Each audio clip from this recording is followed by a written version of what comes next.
এমন ঠিক না, আমার আমার কোনো কিছু ভালো লাগতেছে না, আমার কোনো যা থাকতে হইব। তো এই জন্য আমি বলছি যে তোমার যেদিক মন চায় ওদিক যা থাকো, তোমার বাপের বাড়ি আছে, তোমার মেয়ে 2-3 মেয়ে বাড়ি আছে, তোমার যেখানে ইচ্ছে হয় সেখানে থাকো।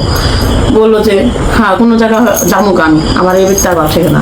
তো আমার কাছে আসার পর আমার মার আবার আরেকটা কথা যে আমার এখন ভালো লাগতেছে না, আমার বাড়িতে যেতে হইব, কালকে মিমের সাথে দেখা করবো, সকাল সকাল দেখা করে বাড়িতে যাবো গা। তো আমি বললাম যে আমি তো তোমাকে কিছু কেনাকাটা করে দিব কইছি, মানে সেটা করে দিও, তুমি আমার এখন আপাতত চলার জন্য কিছু টাকা দিও, তা দিয়ে হইব। আমার এখন আর কিছু বাজার টাজার কিছু লাগবে না, এমনিতে তো আমি মানে আর 2-3 দিন পর আসবে সে, মানে আজকে তো 24 তারিখ, 25, 26, 27 দিকে আসবে এরকম বললো। ব্যাংকে কাজ আছে ওটার কথা বললো। তো তখন তুমি আমার যা মন চায় তা কিনে দিও, এটা বললো। তো এখন আমার প্রশ্ন হলো যে আমি আমার মাকে কেন নিয়ে আসবো, সম্পর্ক ঠিক করতে দিব না? আমি কেন, আমি কে? আমি তো চাই সবার সম্পর্ক ঠিক থাকুক, আর সবার সম্পর্ক ঠিক থাকার জন্য তো আমি এতদিন পর্যন্ত বাপের বাড়িতে ছিলাম, এবং কি সবার সাথে ঝগড়াঝাটি করছি, সবার সাথে সবার মিলানো অনেক চেষ্টা, মানে আমি নিজের থেকে আপ্রাণভাবে চেষ্টা করছি যে আচ্ছা যাই হওয়ার হয়েছে সব কিছু ঠিক হয়ে যাও। এখানে হলো আবার আমি সবুজরে নিয়ে আসছি, এটা নিয়ে আমার কথা শুনতে হয়েছে। সবুজরে আমি নিয়ে আসছি নাটক করতে জন্য, নাটক করার জন্য এসে, মানে এখন সবুজ হলো ছোট, সবুজ ছোট ছোট, মানে ওরা আমি বলছি, ওরা কিন্তু আমি জোর করে নেই, আর আমি বলছি 2-3 বারই বলছি যে তুমি কি যাবো মেমের বাসায়, তুমি গেলে চলো। তো এখানে আমার মা বলছে যে সবুজ হলো ছোট, ওই আগেও যান না পরও যান না, ওর সাথে তার রাগ করে কোনো লাভ নেই, আমি কথা বলছি। তো ও আমার অটো পর্যন্ত এগিয়ে দিয়ে গেল, রাস্তা পর্যন্ত এগিয়ে দিয়ে যায়, আমার মা বলতেছে যে ও সবুজ হলো যাইব তোমার সাথে। তো নিয়ে গেলাম, আমার ছোটো বোনের সাথে নিয়ে গেলাম, নিয়ে যে আবার আমি ছোটো বোনের সাথে কথা বলে দিলাম, ওরা কি বললো না বললো ওগুলো শুনলাম, তারপর আমি কিছু কথা বললাম, ওরা শুনলো, বাস শেষ। আমার ভাই আসলো, আমার বাড়িতে আসে, আমার নামা দিয়া ও চলে গেলো। এই কিন্তু ছিল, আমি কারোর কাছে মাপ চাওয়ার জন্য আনি নাই, কারোর কাছে কোনো কিছু করার জন্য আনি নাই, আমার ভাইয়ের শাসন করার জন্য আনি নাই, আমার ভাইয়ের মিথ্যা কথা বলার জন্য আমি আনি নাই, আমি শুধু সম্পর্ক ঠিক করার জন্য আনছি। এখানে যদি সম্পর্ক যদি আমাদের সাথে কারোর সাথে ঠিক, আমার সাথে যদি কারোর সাথে সম্পর্ক নষ্ট, সেটা হবে আমার বড় ভাইয়ের সাথে নষ্ট, আর কারোর সাথে না। তো সবুজ হলো ছোট, আমি আগেও বলছি ছোট, এখনো বলতেছি ছোট, ওই সব বিষয় আমাদের কোনো সময় ছিল না আর থাকবেও না। আমি এটা আপনাদেরকে আগেও ক্লিয়ার করছি, এখনো ক্লিয়ার করতেছি। আর সবুজ আমি জোর করে আনি নাকি, যে আপনারা অনেকে কমেন্টে করতেছেন যে জোর করে আনি না, নাটক করতেছেন, আপনাকে জোর জবরদস্তি সব জায়গায় চলে। আমি সবুজটা জোর করে আনি, আপনাদের কাছে তো অনেকের কাছে নাম্বার আছে সবুজের, আপনারা পারলে ফোন করে জিজ্ঞেস করেন যে আমি সবুজের জোর করে আনছে কিনা। গেল এটা আরেকটা প্রশ্ন। এখন হলো যে আমার বাবা মাকে আমরা আমাদের কাছে নিয়ে আসি একবারে। এক আপু লিখছে, যে আপু লিখছে না ভাইয়া লিখছে, আমি খেয়াল করে নেই, আইডি দেখি না, বাট কমেন্টে আসছে এখনো, আমি ডিলেটও করে নেই, যে আমার বাবা মাকে আইন অন্য জায়গায় ঘর তুলে দিতে বললো। তো যেই আমার মার যে ঘরটা, আপনারা হয়তো জানেন, অনেকে আবার অনেকে জানেন না, আমার যে মার ঘরটা, সেই ঘরের জন্য কিন্তু আমরা অলরেডি মানে টাকা পয়সা যা যেমন হোক খরচ করছি। আমি হয়তো আমি সবচেয়ে বেশি কম দিছি, আমি লাস্ট দিছি রান্নাঘরের জন্য কিছু টাকা দিছি, যেটা সত্যি কথা, লাস্ট রান্নাঘরের জন্য আমি কিছু টাকা দিছি, কারণ আমি তখন অনেক টাকা ঋণ ছিলাম, আমার ঋণগুলো শোধ করতে হয়। আমার মেয়েটা মানে ডাকতেছে, পানি খাইলো, কারণ ওর মানে গ্যাসে প্রচুর পরিমাণে খারাপ লাগতেছে, গ্যাসে ওষুধ দিছি, কিন্তু একটু সময় লাগবে ঠিক হইতে লিগা। তো যাই হোক, আমি যেটা বলতেছিলাম যে লাস্ট কথা যেটা ছিল এটা, যে আমি কিন্তু অত টাকা দিই, তখন আমি অনেক টাকা ঋণই ছিলাম, জমি জমা নিয়ে অনেক টাকা ঋণই ছিলাম। এখনো আমি অল্প কিছু টাকা ঋণ আছি, সেটা হলো কিস্তির মাধ্যমে, সেটা আমি শোধ করতেছি, ওটা ইনশাল্লাহ। মানে আমি কিস্তিটা হয়েছে কি, যে একবারে আমি তাদের সাথে কথা বলছিলাম যে আমি যদি একবারে পারি টাকাটা দিয়ে দেবো, তো তারা রাজি হইতেছে না, 6-7-8 মাসের মধ্যে এটা সম্ভব না আমার, মানে আমি দিলেও তারা নিবে না, এরকম একটা হয়েছে। তো যাই হোক, এটা আমি চাইলে যে কোনো মুহূর্তে দিয়ে দিতে পারি, কিন্তু তারা এটা গ্রহণ করবে না, তাদের তো একটা রুলস আছে, রুলস অনুযায়ী। তো এটা যদি হিসাব করি তাহলে আমি কিছু টাকা ঋণে আসি, আর যদি না হিসাব করি তাহলে আলহামদুলিল্লাহ আমি আর কোনো ঋণ টিনি নাই আমি নিজে থেকে। তো এই জন্য আমি আপনাদের কাছে ক্লিয়ার করলাম, যে পরে আবার বলতে পারে যে তুই আবার কবে টাকা দিলি, তুই আবার নাটক শুরু করতে। তো আমি লাস্ট বললাম যে লাস্টে যে আমার মা রান্নাঘরের কাজ হয়েছে, ওইখানে আমি কিছু টাকা দিয়েছিলাম। যাই হোক, যেটাই হয়েছে হয়েছে, ওই ঘর কিন্তু আমার মারই, আর আমার মার 2টা ঘরের এটা কিন্তু অলরেডি দেওয়া হয়েছে, আমার মার 2টা ঘরে এটা কিন্তু দেওয়া হয়েছে। তো আমার মার ওই ঘরের টাকা তো দিবে, যদি আমার মারা যদি নিয়েও আসে কোথাও, ঘরে টাকা তো দিবে, আমরা হঠাৎ করে তার নিয়ে আসা যায় না। আর আমার প্রশ্নই ওঠে না ওইখান থেকে, কেন আমার মা কেন? আমার মা বিয়ে হয়েছে মানে এই 11 বছর বয়সে বিয়ে হয়েছে। আমার মা অনেক ছোটবেলা বিয়ে হয়েছে, 11 বছর বয়সে বিয়ে হয়েছে, তখন সে আইসা ওই বাড়িতে উঠছে আমার মা। তো আমার মা কেন ওই বাড়ি ছাড়বে বলেন, আপনারাই বলেন, কেন ছাড়বে ওই বাড়ি? আর বললে কি হয় যে বাড়ি অন্য জায়গায় একটা বাড়ি করে দেন আপনারা 3 বোন। হ্যাঁ, আমরা এটা করতে পারি, আমরা বাবা মার কাছে কম যেতে পারি, তাদেরকে আসতে বলবো। আমি আমার বাবা মাকে বলছি যে তোমরা একটু ঘন ঘন আইসো, তাহলে আঙ্গর ভিতরে আকাঙ্ক্ষাগুলো একটু কম থাকবে তোমাদের প্রতি, যে বাড়িতে যাওয়ার একটা আকাঙ্ক্ষা থাকবে। তো আমরা তো মূলত চাই তোমাদের জন্য, তোমার দেখতে মন চায় অনেক বেশি, তোমার জন্য যাই। তো তোমরা একটু ঘন ঘন আইসো, তাহলেই হবে। সপ্তাহে একবার দেখা করে দেবে আমাদের সাথে, তাহলেই হবে, আর কিছু লাগবে না। আমরা কি কোথাও যেতে পারি না? অবশ্যই যেতে পারি, আমরা যাই না। আমার বাপের বাড়িটা বেশি ইম্পর্টেন্ট দেয়, এই জন্য এত ঝামেলা হইতেছে। তো আজ যেটা বেশি না চাওয়া হয়, তো ওই কাজটাই করো। এখানে আরেকটা কথা আছে, আমি বাবার বাড়িতে গেলে আমি কিন্তু পাশের রুমে, মানে না পারলে আমি পাড়া দিই না। না পারলে অনেকে বলেন যে তুই তো হন্দায় গেছোস, তুই তো হন্দায় গেছোস, তুই তো হন্দায় গেছোস।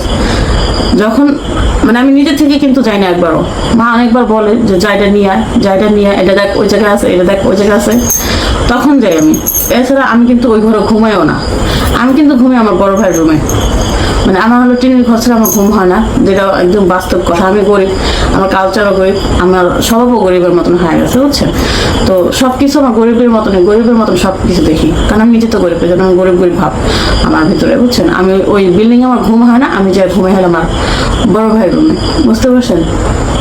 তো এখন আমার কথা হইলো যে আমি বাড়িতে যাইয়া কখনই কারোর সাথে জ্ঞানজাম করে নাই। এখন পর্যন্ত কেউ বলতে পারবে না যে তুই বাড়িতে যাইয়া ওর সাথে ঝগড়া করছিস, ওর সাথে ঝগড়া করছিস, ওর সাথে ঝগড়া করছিস। আমি কারোর সাথে না, টোটালি না, কারোর সাথে যেমন এত ঝগড়া করার মুড নেই। বিশেষ করে বাড়িতে মাঝে মধ্যে হয়তো, সেটা হলো আমার বড় বোনকে নিয়ে হয়তো। সেটা ধরেন আমার বড় বোনকে যদি কেউ কিছু বলে, ওটাকে আমি চুপচাপ শুনবো, বা আমার কাছে আমার বড় বোনের বদনাম করলো, ওটাকে আমি চুপচাপ শুনবো বলেন? ওটা আমি চুপচাপ শোনার কোনো দরকার নেই, কারণ আমাদের জীবনের সবচেয়ে বড় ভূমিকা তো আমার বড় বোন। তো বড় বোনের যদি কেউ কিছু বলে, তাহলে আমি কেন শুনবো এটা? যদি কারোর সাথে তক্ক থেকে করে থাকি, ঝগড়া করে থাকি, শুধু একমাত্র আমার বড় বোন নিয়ে। এছাড়া আমি কারোর সাথে কখনোই ঝগড়া করি না, আর ঝগড়া করিও না। আমার কেউ বলতেও পারবে না, আশেপাশের মানুষ বা বাড়ির মানুষ, যে এই মেয়েটা বেয়াদব, বা এই মেয়েটা এরকম করছে, এই মেয়েটার জন্য এই ঝামেলাটা হয়েছে বাড়িতে, এরকম বলতে পারবে না। কিন্তু হ্যাঁ, কিছু জিনিস আছে যে তারা নিজেরা করে, তারপর লাস্টে নিজেদের কথা নিজেরা প্যাচে পড়ে দোষ দেয় আমার, বুঝছেন? কারণ আমার সামনে বলে, ভাবে যে ওই বইলা দিছে, ওর সাথে তার কেউ জানতো না, অথচ কিন্তু তার কথা মধ্যে তারা প্যাচ খেয়ে নিজের কথা নিজেরা ফাঁস করে ফেলায়। মানে আমার দোস্তটা নিজেরই ফাইসা জায়গা, বুঝছেন? এরকম অনেক সিন আছে আমার বাড়িতে। তো নিজেরাই গবেষণা করছে, নিজেরা মানে প্যাচে পড়ে গেছে, একজন আরেকজনের কথা বাড়িতে বাড়ি করে ফেলছে, লাস্টে আমার অনেক কিছু আজে বাজে বলা হয়েছে। তো এই জন্য আমি বললাম যে আমি যেটাই করি না কেন, ফ্যামিলির জন্য যাতে, মানে আমি আমার দিক থেকে ভালো চিন্তা করি না কেন। যে আমার চাচা আছে, আমার চাচাদের কাছে আমি কেমন, তাদের কাছে কেমন আমি এটা জানি না, কিন্তু আমি তাদের সাথে কেমন বেয়াদবি করছি কিনা আজ পর্যন্ত তারা বলতে পারবো না। আমি একদিন আপনাদের কাছে ভিডিও আমি শেয়ার করবো না আমার চাচাদেরকে নিয়ে, যে আমি আসলে তাদের সাথে কেমন আচরণ করি। আমার তো প্রয়োজন হয় না যে আমি কারোর সাথে বেয়াদবি করি, যাই আর কারোর সাথে খারাপ আচরণ করি। আমি যতক্ষণ থাকি সবাই নিয়ে থাকি। আমি যদি একটা ফুচকালাও রাখি বাড়িতে, আমি সবাই খাওয়াই, বুঝছেন? আমার কথা হচ্ছে, আমি যদি খাইতে পারি তো সবাই খেতে পারবে। আমার যদি 10 টাকা ভাঙার ক্ষমতা থাকে, ওরকম 10 টাকা করে ব্যাকে দেওয়ার ক্ষমতা আমার থাকবে। আমি এটা মনে করি যে আমি যদি আমার পেছনে 10 টাকা ভাঙতে পারি, আমি সবার পেছনে ভাঙতে পারবো। সবাই যদি খেতে পারে তা আমি খাবো, আর সবাই যদি না খেতে পারে আমি খাবো না, বা শেষ। আমি যদি আজ বললাম তো, আমি আজও যদি যাই বাড়িতে যদি ফুচকা লাগা রাখি, পোলাপানে তো দেওয়ার পর সর্বপ্রথম দিব আমার চাচির একটা মানে ছেলের বউ আছে তাকে, সবার শেষে যে আমি খাই। কেন খেয়ে জানেন? যে ওইগুলো হলো ভালোবাসা থাকে, যে মানুষের প্রতি টান থাকে। 10 টাকা 20 টাকা খরচ করা মানে যে অনেক লাখ টাকা খরচ করে ফেলছি তা না। 20 টাকা খরচ করে আমি তাদের কাছে 20,000 বছরের যে ভালোবাসা জমা ছিল ওটা পাইতেছি, আমার কাছে ওইটাই না মনে হইতেছে, বুঝছেন? তো এই যে আপনারা বলেন যে আপনার বাড়িতে কেন যান, এত বাড়িতে যান কেন, কি দরকার আছে বাড়িতে যাওয়ার? আপনারা যাবেন না। তো আমাদের তার ওরকম জায়গা নেই কে যাওয়ার, এটাই হলো আমার দুর্বলতা। আমাদের তো ওরকম জায়গা নেই। এক মামা বাড়ি আছে, সেটা অনেক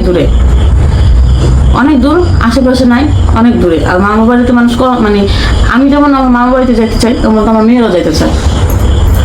তো তো মামা বাড়ি বাদ, এখন তো নানা নানি আছে বাচ্চা, আমার মরির মানাতে নানা নানি আছে, সেখানেও যাওয়া নিষেধ, বুঝছেন। আমি এই যে মাঝখানে আমি যাইতে চাই না, বুঝছেন। আপনারা যেহেতু বলছেন না তুই না কোনোদিন যাবি না, বলছিস তুই না কোনোদিন যাবি না, আমি সত্যিই যেতে চাই না। আমার ছোট বোন হলো অনুষ্ঠান করবে, আমার ছোট বোন হলো মানে বাড়িতে করবে, এখানে করবে না, এই জন্য হলো যাওয়া। আমি সত্যি যাইতাম না, ওর অনেক রিকোয়েস্ট হয়ে আমি এসে গেছি, কারণ আমার মানে আমার বাড়ির প্রতি মনে উঠে গেছিল যে আমি বাড়িতে যাবোই না, এরকম একটা ঘৃণা জমে গেছিল। আমি এই জন্য আপনাদের কাছে বলছি যে আমি সবার কাছে দূরে যাবো, আমি বাড়িতে যাবো না, এই জন্য বলছিলাম। আমার ছোট বোন অনেক রিকোয়েস্ট করছে, রিকোয়েস্ট করার পর মা আব্বা অনেকবার আইলো আমাকে নিতে লিগা, সেটা তারা ভাবছে যে আমি গোসা করছি, সত্যি মন খারাপ করছিলাম। তো এই জন্য তারা 2-3 বার আসছে। আমার যাওয়ার রিজন কিন্তু এই জন্য যে তাদের কথা রাখার জন্য আমি গেছি। এই গ্যাঞ্জাম যে হবে এটা কিন্তু আর আমি জানতাম না, যে এটা তো আমি কেউ জানতো না, একমাত্র উপর আল্লাহ জানতো যে এরকম কিছু হবে। আমি কি জানতাম? আমি জানতাম না। যদি জানতাম তাহলে আমি যেদিনকে কি করছে তারপরের দিন আমি এসে পড়ি, তারপরের দিন তো আমি এসে পড়ি। আমি ওখানে থাকতামও না, এত কথা শুনতামও না, এত মানুষের অপিনিয়ন দিতে পারতাম না, বুঝছেন না, এত মানুষের কথাও শুনতে হতো না আমার। আমি আপনাদের কাছে ভালো থাকতাম, সবার কাছেই ভালো থাকতাম, বুঝছেন। আমি লাস্ট হয়তো শুনতাম মানুষ যে আপনারা যেমন শুনতেছেন আমি অমন শুনলেই হইতো, তাহলে আপনারা আমাকে কিছু বলতে পারতেন না, বুঝতে পারছেন। আর আমার আরেকটা কথা আছে, সেটা হলো যে আমি কখনোই কারোর সাথে বেয়াদবি করে নেই। লাস্ট কথা, আমি কখনোই কারোর সাথে বেয়াদবি করে নেই। আমার এরকম কোনো কথা নাইও যে বেয়াদবি করে এর সাথে আর মানে খারাপ কোনো গালি দিছি বা এর সাথে এরকম অন্যায় করছি, এরকম কিছু নেই। আমি যদি মানুষ মনে করে যে তোর জন্য তো এরকম হয়েছে বা তোর বৈনগো জন্য তো হয়েছে, বৈনগো যদি টান দিতে যান তাহলে অনেক কিছু হয়ে গেছে। আর বৈনগো যদি একসাথে না করেন, যদি একজন ব্যক্তি হিসাবে করেন যে ও আসলে কেমন, তাহলে হয়তো আমাকে মানে যাচাই করা হবে যে আসলে ও কেমন। এত কিছু হয়ে যায় বাড়িতে। আমি কিন্তু আমার স্বামীর কাছে কখনোই বলি নাই যে আমার বাড়ি থেকে এই কথা বলছে এই মারামারি ঘটনা, এটা যদি যাই হয়েছে, মারামারি হয়েছে, ঝগড়াঝাটি হয়েছে, যেটাই হয়েছে, আমি কিন্তু ওর কাছে বলি নাই। ও কিন্তু ভিডিও শুই না, কিন্তু আমাকে পরের দিনকে মরে নিয়ে গেছে। ও কিন্তু আসলে আমার কাছ থেকে সরাসরি জিজ্ঞেসও করে নাই, এখনো জিজ্ঞেস করে নাই আসলে কোথা থেকে শুরু হয়েছে, কোথায় যায় শেষ হয়েছে, এখন পর্যন্ত জিজ্ঞেস করে নাই। তার মানে যে ওকে আমার প্রতি অবহেলা করতেছে তা না, ও মনে করতেছে যে আমার বউ ঘরে এসে বা শেষ, আর কোনো কথা নেই। এসব বিষয়ে ও যেখান থেকে আসছে ওইখানে মাটি দিয়ে আসছে, আর কোনো কথা নেই। তো আমি আমার জায়গায় থেকে হলো আমি শান্তি চাই, আমার সন্তান নিয়ে, আমার বাচ্চা কাচ্চা নিয়ে, আমার মা বাবা নিয়ে আমি শান্তিতে থাকতে চাই। কারণ আমি চাই আমার বাপ মা যেখানে থাকুক ভালো থাকুক, কিন্তু আমাদের সাথে যোগাযোগ থাকুক, কথাবার্তা হোক, এবং আমি তার কাছে না যেতে পারি কোনো আশ্বাস থাকে, কিন্তু সে যেন আমার কাছে আসে। এখন মাগো এমন কর না বাবা, একটু নামো। আমার উপরে হলো লাস্ট সবার অভিযোগ একটাই, যে আমি কেন এই মানে সব কিছুর পিছনে আমারই দায় করতেছি, আমি কেন সব কিছুর মধ্যে মারপিট করতেছি, বুঝছেন। এখন আমার কথা হলো এটা, আমি যদি কোনো ভিডিও বানাই, আমি যদি কোনো ভিডিও ছাড়ি, সেটা তো মানে সরাসরি আমাকে বলা হবে না। আমি যদি কোনো ভুল করি, ভিডিওর মধ্যে কোনো ভুল কথা বলি, কি হয়েছে বেবি, কোথায় যাবা, এমন করো না, আমার কাছে আসো, তোমার ড্রেসটা দেখাই সবাইকে। আমি যদি কোনো ভুল করি সেটার জন্য হলো আমারটা কিন্তু আমি দেই। আপনারা হয়তো সাবিনার কথা শুনলেন, সে এসে বক্তব্য দিল যে তার জন্য নাকি ঝামেলার মূল সমস্যার সমাধানটা হয়েছে। আর তাছাড়া তার মা ওই বাসাতে থাকতে পারতেছিল না, সবাই যে হারে তার মাকে কথা শোনাচ্ছিল, এই কারণে তার মা বলেছে যে আমার যেদিকে দু চোখ যায় বা আমি কোনো হানে যেয়ে একটুখানি থাকতে চাই, আমি এ বাড়িতে থাকতে চাই না। এই কারণে সাবিনা বলেছে যে তোমার যেখানে ইচ্ছা তুমি থাকো, তোমার 3 মেয়ের বাড়ি আছে, সমস্যা নেই, তুমি আমার বাড়িতে চলে আসো। তো খুকি বাড়িতে গিয়েছে, খুকি তার শাশুড়িকে কি বলবে না বলবে, তার শাশুড়ির একটুখানি বাসায় থাকা উচিত ছিল। অ্যাকচুয়ালি জিনিসগুলো কি মানে যা না হয় তা তারা করে ফেলে, করার পর যখন ঝামেলা হয়, খুকি যখন ব্লাস্ট করে দেয়, তখন তারাই আবার এই ক্যামেরার সামনে এসে নিজেদেরকে ক্লিয়ার করার জন্য তাদের বাবা মাকে অসহায় সাজিয়ে, ভাইদেরকে দুর্বল বানিয়ে, ভাবিদেরকে ডাইনি বানিয়ে তারা নিজেরাই অনেক কিছু জ্ঞানগতব্য দিয়ে যায়। তো যে কাজটা তিশা কন্টিনিউ করে আসতেছে, সেটার দায়িত্ব এখন পেয়েছে হচ্ছে সাবিনা হাতি বাসায় থেকে সব সমস্যার সমাধান করে বাড়ি মানে স্বামীর বাড়িতে আসতে না আসতে তার পরের দিন তার মা চলে আসলো। আমার কথা হলো, এই বয়স্ক মানুষটা চুপচাপ মেয়েদেরকে বিদায় করে বাড়িতে খুঁটা গেড়ে বসে থাকতো। খুকি আসতো, খুকি কি বলছে না বলছে শুনতো, তারপরে ভিউয়ার্সদেরকে বলতো, তাহলে খুকির দোষটা বোঝা যেত। খুকি বাড়িতে এসে কোনো কিছু বলার আগেই তিশা ভিডিও টিডিও বানিয়ে কান্নাকাটি করে একাকার অবস্থা, যে তার মা অসহায়, তারা বাড়ি থেকে বের করে দিচ্ছে, তার মা বাড়িতে থাকতে পারছে না, সাবিনার বাড়িতে থাকছে। অ্যাকচুয়ালি ভিউয়ার্স, এগুলা আসলে একটু বেশি ফ্যামিলি ড্রামা এবং ফ্যামিলি পলিটিক্স কিন্তু খুব মারাত্মক একটা পলিটিক্স, যেই পলিটিক্স না এক পক্ষ থেকে হয় না। এই মেয়েদের কারণে সংসারে অশান্তি হচ্ছে, তারপরও এই কোহিনুর বেগম মেয়েদেরকে ছাড়তে পারছে না। তাহলে মেয়েদেরকে নিয়ে একটা বাড়ি বানিয়ে আলাদা করে থাকলেই তো পারে, সেখানে ছেলের বউ থাকবে না। আবার সে খুকিকেও অনেক বেশি ভালোবাসে, আবার তার মেয়েদের জন্যই খুকির সাথে কন্টিনিউ ঝামেলা হচ্ছে। যেহেতু খুকি তার ছেলের বউ, আর তার 3 মেয়ে বা 3 ননদকে খুকি পছন্দ করছে না, বা 3 ননদ বা 3 ডাইনিও খুকিকে পছন্দ করছে না ভাইয়ের বউ হিসেবে, সেই ক্ষেত্রে তারা তাদের বাড়িতে পা না দিলেই হয়। এখন বলতেছে আমার বাবার বাড়ি আমরা কি যাব না? আমার মা ওখানে 13 বছর থেকে বিয়ে হয়ে আসছে, মানে 13 বছর বয়স যখন তার মায়ের ছিল, বাল্যবিবাহ করে তার বাবার সাথে ওখানে থাকা শুরু করছে ওই এলাকাতে। এখন ওইটা তার বাবার বাড়ি, খুকির বাড়ি না, ওটা তার বাবা মায়ের বাড়ি, এলাকা, তাদের বাবা মার ছোটবেলা থেকে ওখানে মানুষ হয়েছে, এগুলো কোনো কথাই না ভিউয়ার্স। একটা ছেলে যেই জায়গাতে মাটি কিনে বাড়ি করে বাবা মাকে নিয়ে রাখতে চাইছে, বাবা মায়ের সাথে আজকে ভালো সম্পর্ক, বাবা মাকে রাখছে, ঘর দিছে, যেখানে এখন মেয়েদের জন্য বা বোনদের জন্য সমস্যা হচ্ছে, সেখানে তার বাবা মায়ের সাথে তারা অশান্তি করছে। একটা পরিবারে থাকতে গেলে একটা থালা বাসনে কোটাকুটি হয়, ঝগড়া হয়, ঝামেলা হয়, বাট এই যে সোশ্যাল মিডিয়াতে তারা নিজেরাই নিজেদেরকে অসহায় বানায়, বা নিজেরাই নিজেদেরকে পণ্ডিত বানায়, নিজেরাই নিজেদেরকে বিজ্ঞ, জ্ঞানী এবং সমস্যার সমাধান করে একদম চলে আসতেছে। আবার এসে কত কাজ, মানে সংসারের কাজ করে আবার ক্যামেরার সামনে ভিডিও বানাচ্ছে টাইম টু টাইম। আবার বলতেছে আমরা কারো ভিডিও দেখি না, আমরা ইউটিউবে ঢুকার সময় পাই না, ভাইয়ের বউ কী দিছে, ভাইয়ের বউয়ের ভিডিও আমরা দেখিই না, কিন্তু টাইম মতো প্রত্যেকটা কথার অ্যান্সার কিন্তু তারা দিচ্ছে। তো যাই হোক ভিউয়ার্স, সাবিনা যে কথাগুলো বলেছে সেগুলো মন দিয়ে শুনবেন, কি বলেছে না বলেছে তার কথা আমি প্রথমেই দিয়ে দিয়েছি, এবং পরবর্তীতে আমি আমার কথাটুকু বললাম যে ঝামেলা হচ্ছে নিজ নিজ সংসারে এসে সবাই চুপচাপ একটু থাকলেই তো পারো। আর তোমরা যেহেতু এই ভিডিও দিয়েই টাকা কামাই করো, তাহলে নিজেদের ব্লগ ভিডিও, ডেলি লাইফস্টাইল যেগুলো দেখাতে আগে সেভাবেই দেখাও, একদম চুপ থাকো। প্রত্যেকটা দিন ভিডিওতে এসে সে খোঁচায়, এই যে মিমো কিন্তু ভিডিওতে এসে খোঁচায় আমার মা অসহায়, আমার মা এখন থাকতে পারতে, তোর জন্যই তো তোর মায়ের সমস্যা হইলো। ভুতুরে 2 দিন পর পর একটা করে বেডা ধরে বিয়ে করে ওই ঘরে একটা করে বাচ্চা হয়, বাচ্চার জন্মদিন পালন করার জন্য ভাল্লুক শ্বাস দিতে হবে। এই ভাল্লুক শ্বাস দেওয়ার জন্য তার লাফালাফি, নাচানাচি একটু বেশি হয়ে যায়। তার ফুফুরা এই কারণে কিন্তু এদেরকে দেখতে পারেন। তো সবকিছু মিলে ভিউয়ার্স, আপনাদের মূল্যবান মতামতটা কমেন্ট করবেন।